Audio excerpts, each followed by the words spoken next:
Hey everybody, welcome back to the Men of the Kingdom podcast. My name is Kyle. This is my co-host Aaron. We are super excited to be back here. If you're new to the channel, we just want to say welcome. Our purpose with this channel is pretty simple. We want to help men live successful lives according to God's design. And if you are a returning visitor, welcome back. Aaron, how have you been? Been good, man. Been really good. Always fun to get on here and jam about these topics. And yeah, just cool. Kind of the difference in week to week of what we talk about. And as always, just humbled by everyone who watches the videos. And I know there's a lot of awesome content out there. So it feels good that people are spending their very valuable time hearing what we have to say. So it's awesome. What about you, man? How have you been? I've been good. To your point, too, it's cool that whenever we do these episodes, we get a chance to kind of think of new things, and it's just always something different. It keeps you moving forward, and it kind of forces both of us to research things deeper and kind of just grow in our knowledge, which is what we hope to aim to do with you guys, is that when you are done watching these episodes, hopefully you don't feel dumber, but hopefully you come away with something, or there's questions in your mind or something you're curious about that forces you to look into it deeper. So, it's been really good. On that note, actually, not sure if you guys can see that back there, the book Good or God. Thank you to Nadia, Alina, and Lisa. It's a book I got for my birthday. It's by John Bevere, and just a really good book talking about a whole lot of different topics and stuff. And who is John? Is he somebody that you guys know somehow, or who is he? I wish. But no, he's a pastor. I can't remember the name of the church where he started or where he's currently at, but he's probably one of the more well-known pastors. And he's just a really good author. I think he's written, I want to say maybe 12 to 15 books, and I'm not sure where that one lines up in his, on his batting order. Yeah, but I really like that. I actually had another one if you guys want to check out, especially for guys out there, called Killing Kryptonite. I think I like this one a little bit better, but the Good or God you like better? Yeah, I think I do a little bit, but I would recommend it to all you guys, both of them. So really, really good book. What about you? Any books on the docket or anything you've been learning lately? Man, I'll tell you. I know you've been giving me a hard time. Right here. This is the book I've been reading. Moses has been giving me plenty to read in the Old Testament. So I know we talked a little bit about our Bible everyday plan. If you've been watching this, you know we haven't done a ton of these episodes, but we have read 160 full pages of the Old Testament. Does not sound like a lot if you look at a book like that and what those pages are, but if you've read the Old Testament, it is pretty dense. So I would just hope that encourages you, that Kyle and I were both busy. We both have pretty short attention spans. So if you've been thinking about reading the Bible or doing a plan like that where you read some every day, it's really cool. And I would just really encourage, if you're on the fence, do it. Do what we did. Find an accountability partner. Yeah. Kyle makes jokes. He comes up and says, "Hey, are you hanging out with Moses up here?" Or if I haven't read it, he'll be like, "Hey, Moses is still looking for you." Yeah. That's actually a good question, because I wanted to ask you, apart maybe from what you've actually read, the content of the Bible, is there anything you've learned maybe about yourself or just the discipline of being in the Word every day that maybe stood out to you or you've experienced in your life? Or what's kind of some of the takeaways or things you've learned outside of what you're actually reading? I'm curious to know that. It's a great question. I think that thing I shared that one week, I think might have been last week or the week before, of summarizing and then trying to pray every day. Yeah. But really, I would just say that nothing in here is like that incredibly complicated. Even the really Old Testament books. People are people. They make dumb mistakes, and they need to be reminded often. So in a sense, it's kind of cool that we're trying to do something similar, like Moses and other people that obviously back then there was less people, so it was a little bit harder to share the message. But really, we're trying to do the same thing they were doing back then, which is share the good news, and ultimately, hopefully, it leads to people watching, living godlier lives, and us living godlier lives, and ultimately just making disciples. So I think, obviously, I've learned a lot. We talk about something almost every day that we didn't know, or maybe we just kind of recognized. But I think, to me, it's just that daily reminder. The daily bread. I know whenever I used to pray the Lord's Prayer, I thought that was like the communion bread. Yeah. But now I understand it's the daily bread, the bread of life. So What about you? What have you been? Yeah, man, that's some really good things. I would say that just like one, having to make the time, the discipline to do it, but just the way the Bible talks about renewing your mind, and how do you do that is you have to spend time in the Word. So, which kind of segues perfectly to our topic today, and I think it's one a lot of people are going to resonate with. But as I finished up the Good or God book, there was a chapter in there, I can't remember, maybe chapter 16, where it talks about the fear of God and what that means. And the way he put it really stood out to me, or made me think about it in a light that I hadn't before. And then when I'm reading through the Bible, all I start seeing is fear of God, godly fear. That's right. And what that all entails. So I was like, man, like, I just feel like that's been on my mind lately.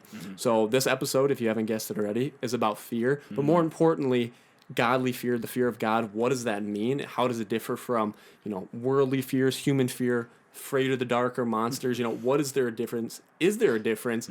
And just kind of unpacking that. So it's a lot to get into, but I think at the end of this, we'll have a clear understanding of what that means, how we apply it to our lives, and what should our lives look like because of it. So, I kind of wanted to kick it off with a question for you, because I think there's a common misconception when we hear the word fear.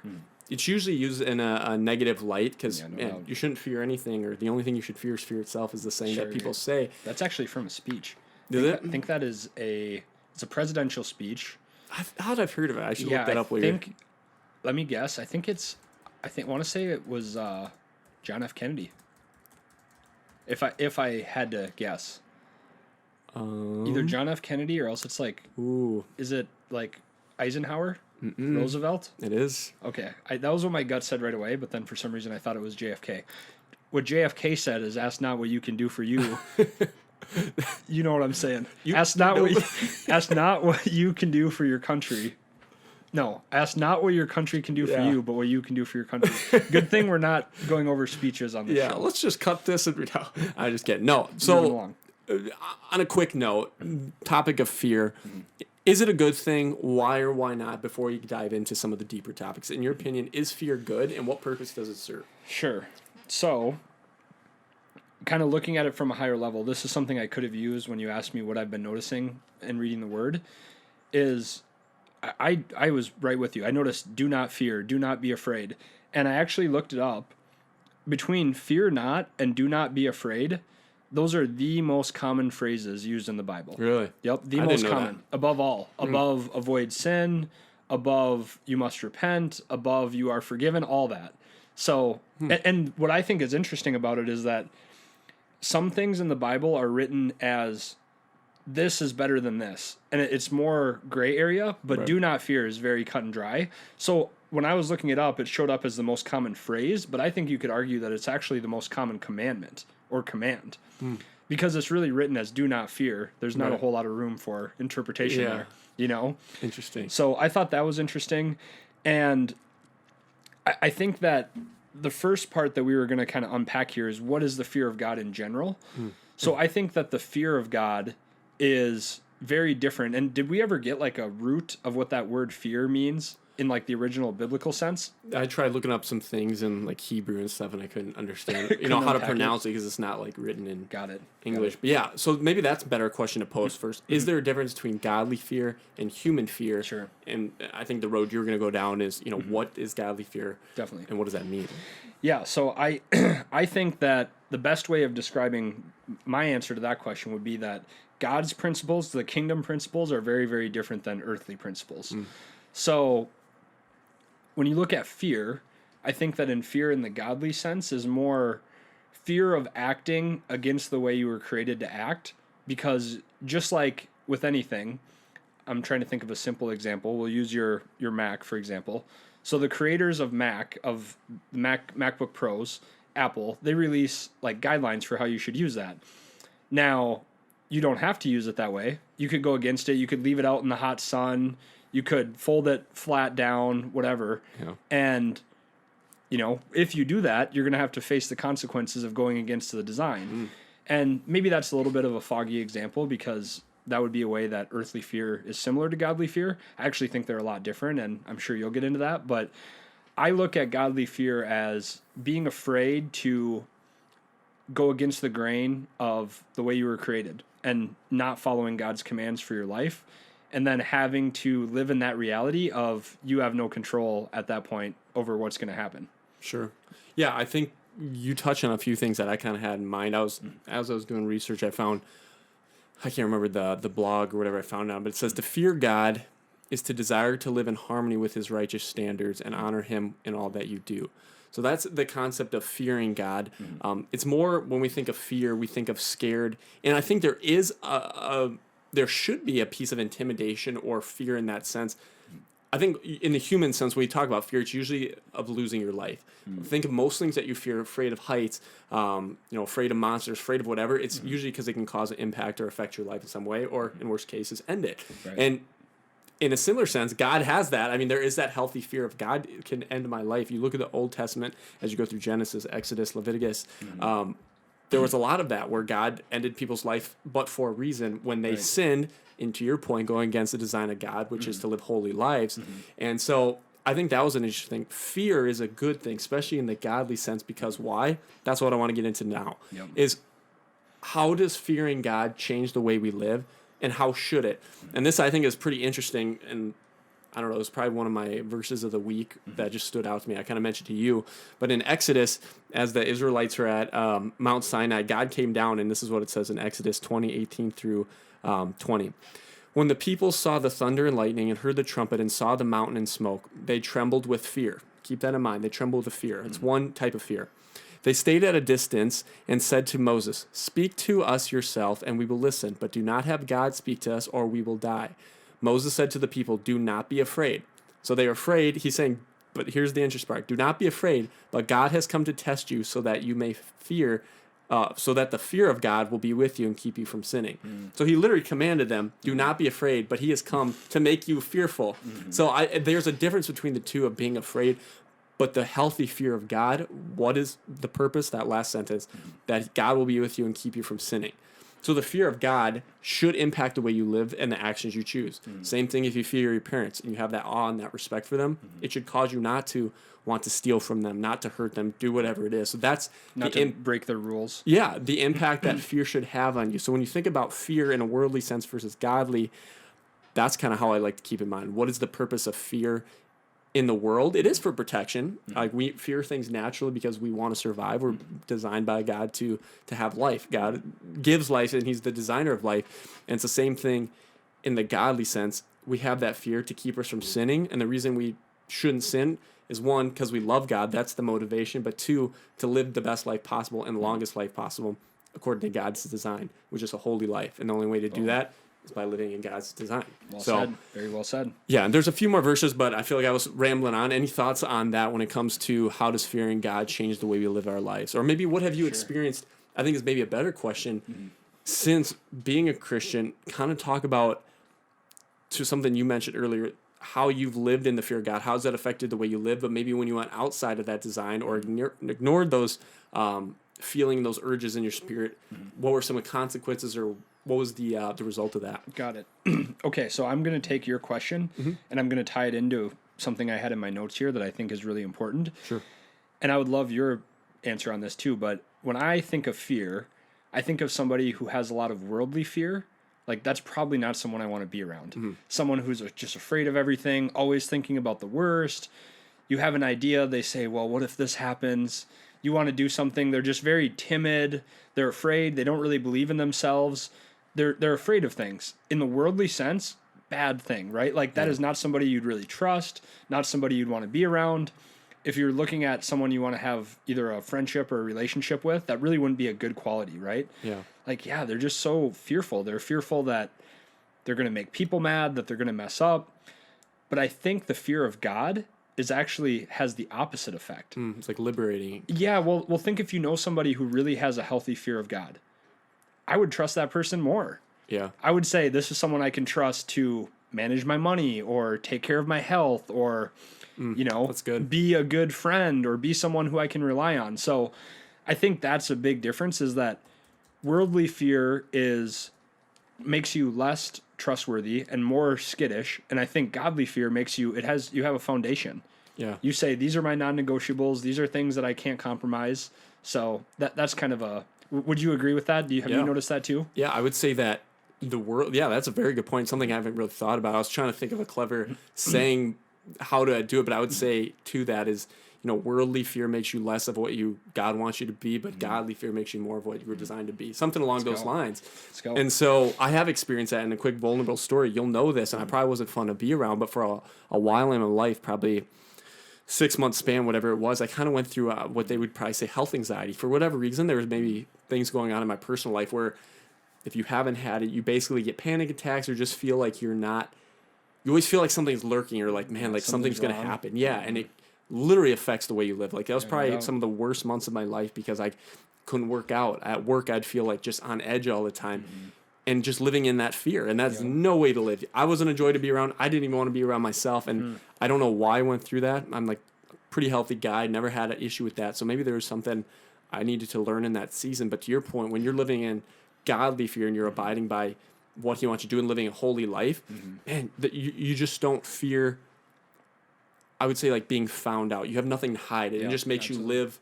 Yeah, to your point, you have that foundation and you can feel like you can accomplish anything. So yeah, I have experienced that firsthand in multiple ways in my life, and that was a really good way you put it, between like how worldly fear, while can be good in some instances to keep you safe, a lot of times it's not justified and holds you back from actually living your full potential. Definitely. So it's really, really good. Yeah. Anything else on that you wanted to touch on? Yeah, so you I think I kind of spun off your original question. What was your actual question? It was something about like how I've experienced the fear of God. Yeah, to that, I kind of touched on it with my answer there, but yeah, what are some ways you've experienced the fear of God and changed the way you live in a good way? But maybe times, you don't have to get into specifics, you went against that, did your own thing. What were the consequences of that? Right. So I think that, and this is an interesting thing too, I think that as Christians, most of the time, it's fairly easy to live in alignment of the fear of God. If you, and I think too, so this is advice to you guys if you're watching this, if you don't have a really good Christian community around you, whether it's a men's Bible group or a support group or a church group you meet with weekly, I would really, really, really recommend that, because we are not meant to do life alone. No. And that's just kind of where my mind goes. So when you look at like my rhythm of life with the podcast now, so I have one day I record podcasts, another day I have a church group, and then Sunday service, and then throughout the week I try to get in the Word every day, and my girlfriend and I try really hard to pray together every day. Tip for those of you who are in relationships, absolute game changer. Yeah. And the reason I say that is it doesn't take long, really doesn't take long, but it's so powerful, because especially when you're dealing with anybody, but especially when you're dealing with someone you're in a relationship with, day might pass. You might just say, hey, how was your day? It was good. Okay, awesome. Love you. Have a good night. But being able to say like, all right, sweetie, what's on your mind? What can we pray about? What can we call on God together? Right. I think that is a really good way to, go about a relationship. But anyway, point of me rambling with all that is that most of the time I feel pretty aligned because I kind of have those check-ins. Yeah. And I think that at times in my life where I've struggled was back when maybe I was more lackadaisical about going to church, might skip church group more often, not pray often. I think the more checkpoints you have, the more likely you are to stay on course. Now, that does not mean in any instance that I'm perfect. Yeah. I mess up often still. I know. Episode 6, I finally break it to you and we're going to have tryouts for Men of the Kingdom hosts. Kicking this guy out of here. New role open. So I think that that's helped a lot, but really I think that the times when I go against God's design, I just feel it's like I know the steps of what what the Bible says you're supposed to do to confess sin, and I don't think that I'm not saved during those times. It just stinks. It's like maybe the best way I can explain it of how it feels is it's like when you have your best friend come over and they're there for a weekend, and then when they leave and you're just in your house, like, like it's quiet, that energy's gone. Yeah, and then you might get to see him again, but with God, it's like he's always there, and it's your choice to leave. So then you leave, and you have to wait until you feel that again. So I don't know if that's a great example, but that's the best analogy I think I can give. Yeah, I've experienced that firsthand, that like sense of longing or feel like you're alone. And it's like God's as close to you as you want him to be. And that's something I have to constantly remind myself with, because sometimes when you mess up or you sin and you just feel like, gosh, like you feel like you have to beat yourself up. We talked about this in our last episode about forgiveness. If you haven't watched it, make sure you check that out. But that's not the case. That's not what God requires for you to be close to him. It's not, hey, you need to beat yourself up, which kind of leads to my second question. The fear of God, I think when we read through the Old Testament, you read about some pretty strong displays of power. Yeah. Where modern day, I think to myself, man, if I saw God come down on a mountain or the smoke or just the majestic power that you engulfing see, people in the ground. Yeah, literally, it would be like, man, I feel like obeying and obedience would be a lot easier. I mean, that those people back then, you would think would be the same for them, but they still went against them. They still sinned, so that's probably not the case. But why? One, do you think it's hard for people to fear God? And two, why is that? Because sometimes I feel like because we can't necessarily always, it's not like a physical thing where I can see and touch you. Yeah. Is that a reason, or why do you think some people struggle to have that respect and obedience to God? Or is it just, lustful, fleshful desires and our sinful nature as humans to run away? What are your thoughts on that? So while I'm thinking, this is something I wanted to say at the beginning, but I would really love if you could repeat that question. And if you're watching this, I think that's a big thing for us, is that the purpose of us doing this isn't to sit here for 45 minutes and have a nice discussion. Yeah. Like, we want you guys to be in on the action. So if you could repeat that question, give me some time to think. But if you're watching it, write it down. Write these questions down and reflect yourself. And if you have something that you want to share with us, message us, comment. Yeah. So I think that's good, is that, and maybe we can start trying to do a better job of that too, of even including it in the description or something. But I would love if we could share something with them so they could be asking the same questions. And I'll think on that. Yeah, it is a really good question. So basically the question I posed to them, and again, like Aaron said, we'd love to hear your thoughts, because what we literally said on our first episode, which was weeks ago or months ago now, is we don't always have the answers, and we're trying to learn just as much as you guys are. So there's probably people on here who have 20, 30, 40 years on us, or who are Christians, or who've maybe experienced things we haven't yet, or to the degree that we have. No doubt. So the question I basically pose is, one, do you struggle with the fear of God, in obedience to God in a turn because of that? And two, if so, why do you think that is? I was saying to you, when you read through the Old Testament, or if you've read through the Bible, like, you read some pretty incredible stories where God shows up in a powerful way. And in my head, it's like, man, like, if I just pray, like, God, show up once, let me see you do something miraculous, and I'll never struggle to obey again. That's what you tell yourself. I don't think that's true. So I'm just curious if you've experienced, struggles with the fear of God and obeying God. Why do you think that is, and how do you kind of overcome that? Which is kind of our last segment we'll get to at the end, is how do you obtain the fear of God? What does that look like, and how do you accomplish that?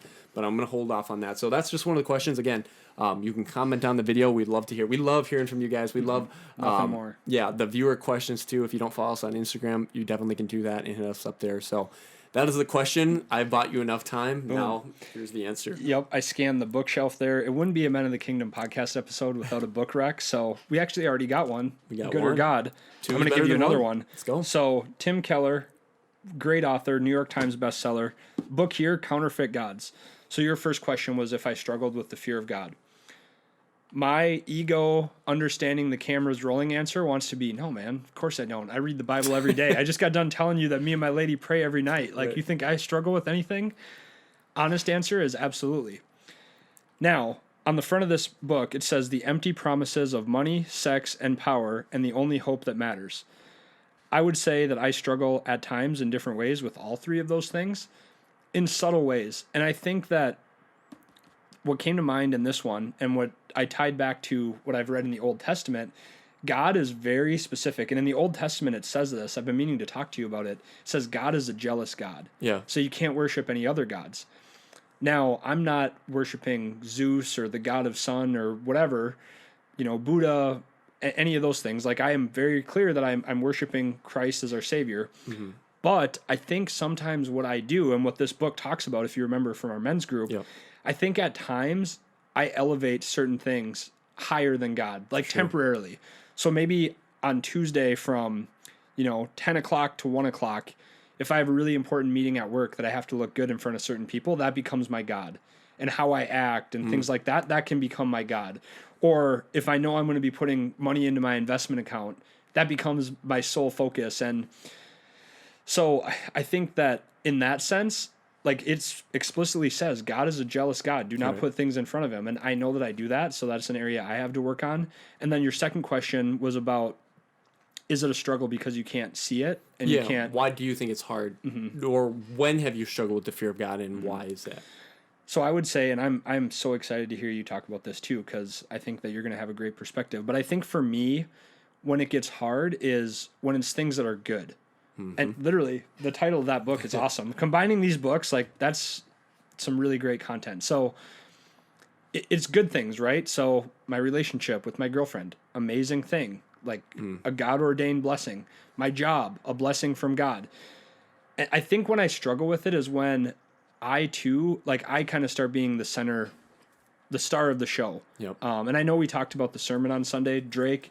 If you're watching this, I'll probably try to send this to you, but really great sermon, really resonated with everyone in our house. And I'll let you think on that, and I'll ask the viewers a question. Does what I'm saying, does that resonate with you? Do you ever find times where good things in your life become your God? And the second one is, are you clear that God is the center of your life and the most important thing in your life, or are you still the most important thing in your life? That was a question that hit me like a ton of bricks. So really I think it goes really closely. Like, are you afraid of, Kyle might not invest enough money this month?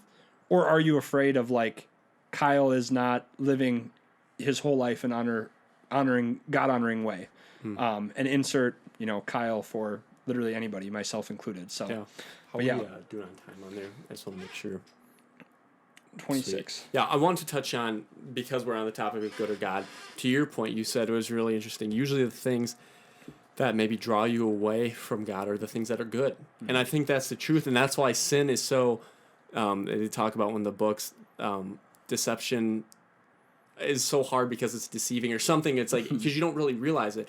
Sex, money, power, all three things you named, which is interesting because there's another book, since we're on the topic of books, called Cold Case Christianity by a guy named J. Warner Wallace. Really interesting read. He was a cold case homicide detective, and basically he goes through the Gospels. He was an atheist. He set out to kind of disprove it, and by pursuing to do that, he actually became a Christian himself by using the techniques and the disciplines and the techniques they use, I should say, in his field of like interrogating people. Yeah, in detective work to see if the Gospels are reliable. But one of the things he said in his career as a homicide detective and looking at the Gospels or people in general, the big three things that will always cause murder or people to do things is sex, money, power. All things are very, very good things. Literally the same things that's on here. Exactly. All great things when used in the right context and in the right order of importance in your life. Sex is a great thing when using God's design. Power is a good thing when using God's design and for the right reasons. And sex, money, and money. You can do amazing things with money. Money's not a bad thing. It says the love of money is the root of all evil. So loving it, again, that puts it elevated position above God. And you can love it, but you should love God more. Yeah, I think, I mean, love what you can do with it. That's the thing for a lot of things. Like, money is just paper by itself. What can you do with money? How can you bless people? And what can you do with it? So another biblical story I think was interesting, you jogged my memory while we were talking, but it is the story of Abraham and Isaac. Abraham wanted a son, finally got a son, his only son. And what did God do? He basically tested him. He said, take your son up and basically kill him. And he was obedient. And he I would assume, passed the test, obviously. And God provided, I think it was a ram in the thicket to be sacrificed. But that's even a thing. Like, God gave him a son, something he'd always wanted. But because he loved his son so much and almost elevated him above God's position in his life, he's like, okay, are you willing to give this up? And I think that's a question we need to ask ourselves. Are you willing to give up your career? Are you willing to give up a relationship or whatever that is because it's going above God and your love for him? And I know that's a convicting question for myself. And so one of the things I think is relevant at this time is we think about fear in the sense that it keeps us away from sin because you have an awe and respect for God, and it's true. But there's a few other verses, I think, that comes with the fear of God. And one of them, I'm going to read them both. One is Proverbs 1:17, the book of wisdom, as they say. It says, the fear of the Lord is the beginning of knowledge. Fools despise wisdom and instruction. So it's not the fear of God is necessarily you won't sin in that context. It's beginning of knowledge. And so that was one. 2 Corinthians 7:1 says, since we have these promises, beloved, let us cleanse ourselves from every defilement of body and spirit, bringing holiness to completion in the fear of God. So again, it leads you to holiness and like a holy life and living. So I just think those things, there's a lot more. There's a website called the Open Bible Forum or something. Just you can search anything. What does the Bible say about fear? What does the Bible say about fear of God, godly fear? And it'll like pull up all or a lot of verses in the Bible, both Old and New Testament, about what that says. So that's one way I do a lot of my research. But Yeah, this is a topic that is probably goes a lot deeper than we'll have time here today. So I encourage you all to research for yourself with the fear of God and godly fear. So that leaves one question. Okay, we know it's important. We know how it should cause us to live differently. But now the question, how do we obtain it? What does the fear of God look like, which we've talked about, but how do we obtain it and how do we live that out in our life? So I'll kind of kick it to you. How does one obtain the fear of God? Yeah, that's really good. And I'm just skimming through my notes here to make sure I'm not missing anything. If you want me to kick it off too, I'm happy to. Yeah, I mean, I'm just looking at that top thing of the fact that do not fear is in the Bible so many times, like the most common thing, like I said. And I love that verse in the Old Testament. I think it'd almost be good for you to share that again, of where in the same sentence it says, do not fear and fear God. So I think that's a really important distinction. And if God thinks it's important enough to put in the Bible hundreds of times, I think it's important enough for us in this podcast to repeat a few times. So distinction, do not fear. Like, God does not want you living your life in fear. He wants you living your life in faith.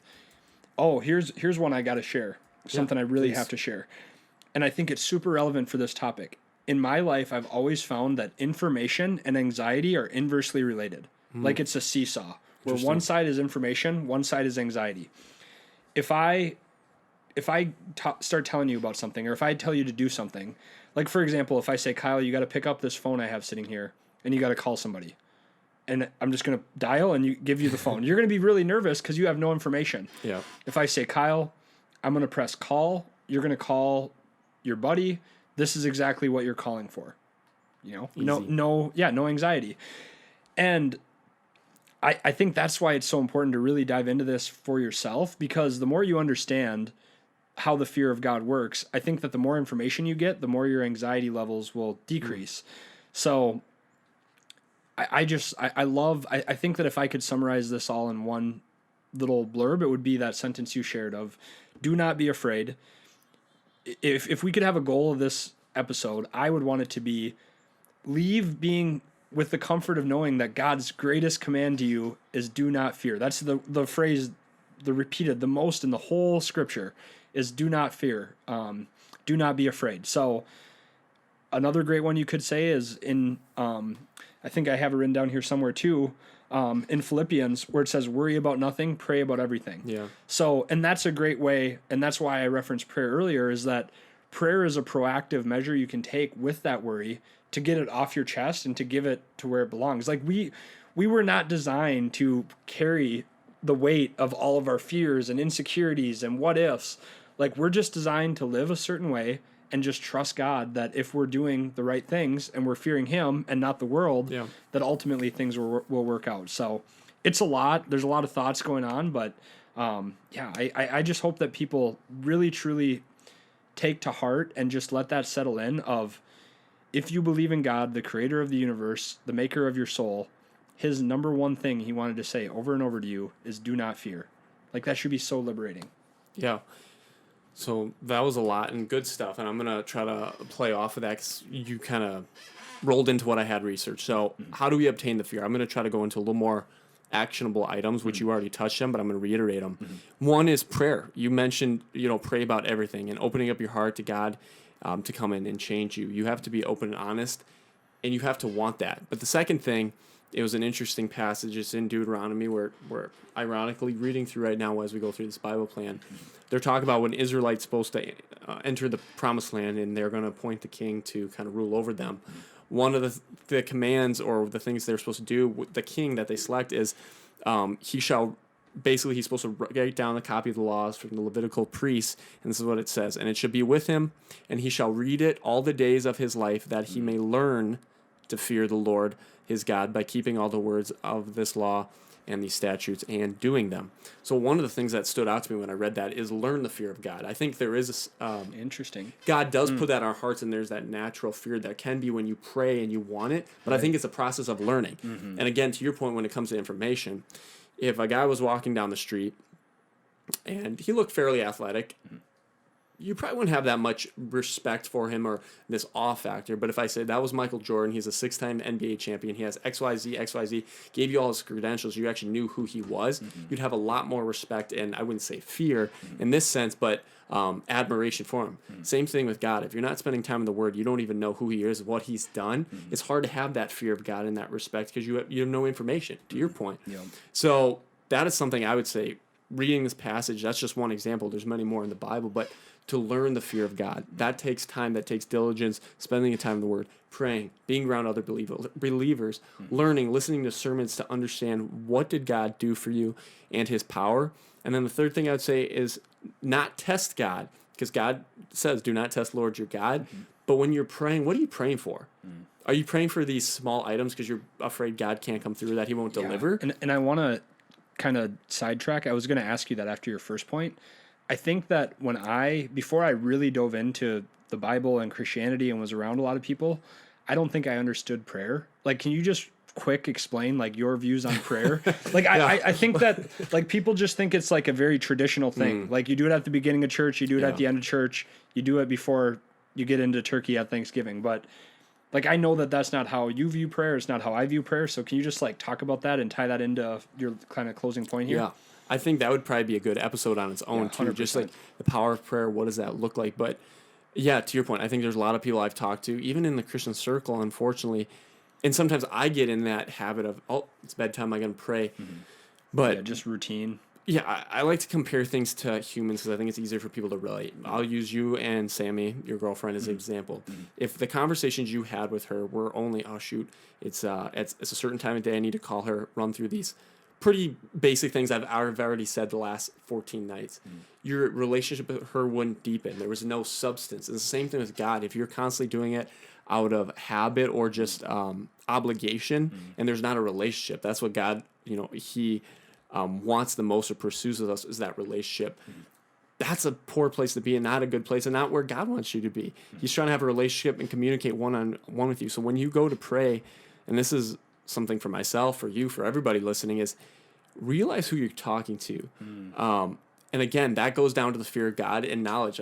Again, with another book, it's called I Don't Have Enough Faith to Be an Atheist. They go through the arguments for a theistic God and for a God in general. And as you start to compile this knowledge, the world makes a lot more sense. And when you're praying, you start to think, man, like you look around at people, at creation, it's like, man, I'm not here by accident. And you wonder, okay, someone did this, and we know who did it. And it's like, I get the opportunity to talk to him, and he's with me all times. That should be more valuable, more encouraging than, any amount of money or any person you could meet, even Michael Jordan. So that's what I would say on the topic of prayer is realize who you're talking to. Prayer is only as powerful as the one who's listening, and we know who that is. Fortunately, it's like the all-knowing God. And so that's something I would just encourage you all as you pray, that you would ask boldly, so when we can learn to fear God, we know what He's capable of. And He wants to do big things. He wants to answer prayers, but we have to take the first step and have faith to actually pray that. So those are my closing thoughts. Anything you want to add here? I want to kind of leave it on that. Anything you want to add? The very last thing I got to put a bow on this, I think this was an awesome episode. Yeah. I really enjoyed it. I think that we shared a lot of great stuff. And I just hope that if you're watching this, I hope that you take note of some of these questions. I hope you're picking up the Tim Keller book, the John Bevere book. I just hope that you're applying these things because it's really life-changing. But the one last thing I'll say, and I know that our channel's obviously Men of the Kingdom, and we're talking practical, right? Right. So something that I've noticed that is problematic sometimes is that ladies, when they read the Bible, it's very clear where it says, the man is the head of the house, and basically like men shall respect their wives and wives shall submit to their husbands. I think where that gets problematic is if as guys, we just think that you show up in a relationship and it's expected that your wife or your girlfriend or whatever is just supposed to submit to you and that you're the one calling the shots and you're in charge. That's never been the design for biblical manhood.